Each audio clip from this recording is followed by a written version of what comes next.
It's a lot of work sifting through the BLS. Hey, it's Eric Ozis here with ericismybanker.com and CMG Home Loans. Here's my weekly update on mortgage rates for the week ending March 8th, 2024. If you've been following my weekly updates, you'll know that I'm not too enamored with the Bureau of Labor Statistics. Their January jobs report made headlines stating that 353,000 jobs were created, and that was against estimates of only 180,000. The markets were caught off guard, and it pushed mortgage rates to a 3-month high and well over the 7% mark.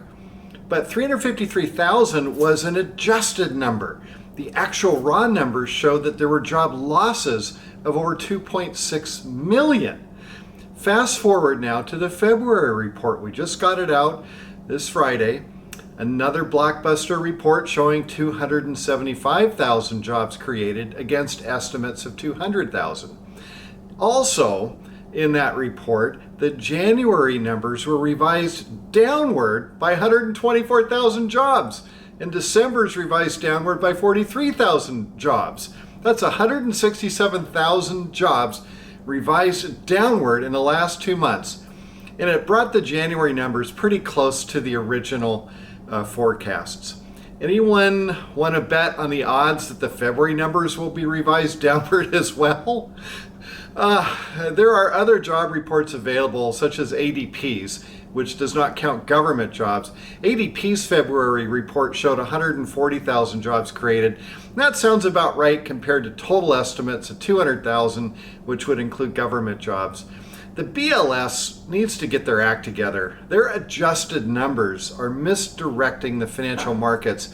It's causing rate volatility that hurts consumers, that negatively affects the housing market. Fortunately, bond traders are starting to see through the BLS and are putting more weight on alternative reports.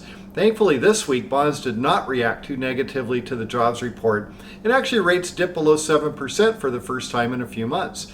Here are the national averages. Conventional 30-year fixed rate, 6.85%. That's down 0.23, almost 1/4% from a week ago. 15-year fixed rate, 6.39%. That's down 0.18. 30-year fixed rate FHA and VA, 6.38%, down 0.19 from a week ago. And 30-year fixed rate jumbo still over 7% at 7.22%, down though 0.16 from a week ago.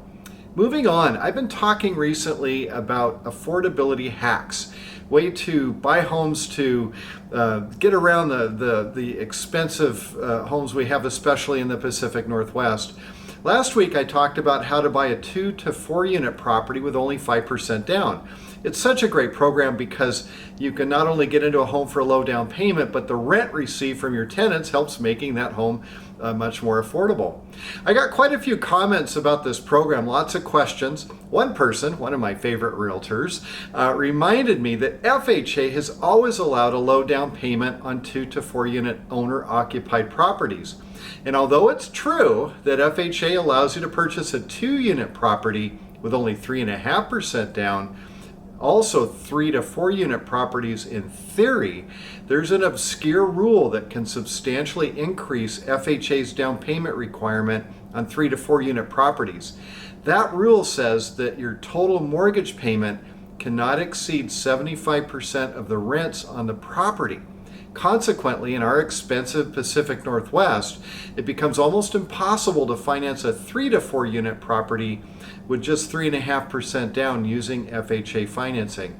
The required down payment usually ends up being much higher, usually 7 to 10%, somewhere in that range. That's why I'm so excited about 5% down on a 2 to 4 unit property using conventional loans. But let's up the game one step further. What about 0 down on a duplex? The Washington State Housing Finance Commission, that's wshfc.org, their Home Advantage program allows now 0 down on duplexes using conventional or FHA or VA financing programs. The program consists of 2 loans. A first mortgage, which is set at 95% of the purchase price, combined with a second mortgage for up to 5% of the first mortgage loan amount. That second mortgage has an interest rate of 0%, and there's no monthly payments required on it. And At some point in the future, you'll have to pay it off either when you refinance, if you sell the home, or at the end of 30 years. But no monthly payments on that initial second mortgage loan. So it's zero down. You do not need to be a first-time home buyer to benefit from this program, but your income can be no higher than $180,000 at the time of application. So if you or you and some friends, that's another good hacking idea, earn less than a combined $180,000, consider buying a duplex with zero down. You can start growing your wealth now, and the rent from your tenants will help to make it all much more affordable. I'm available to answer questions on this. Just reach out. You can call me 206-915-3742. You can email me eric@ericismybanker.com, or of course look for me on social media. Just look for Eric is my banker and you'll find me. And be sure to subscribe to my YouTube channel so you can get more information on other house hacking ideas. Lots of other educational stuff as well. I hope you have a great weekend. I'll talk to you next week.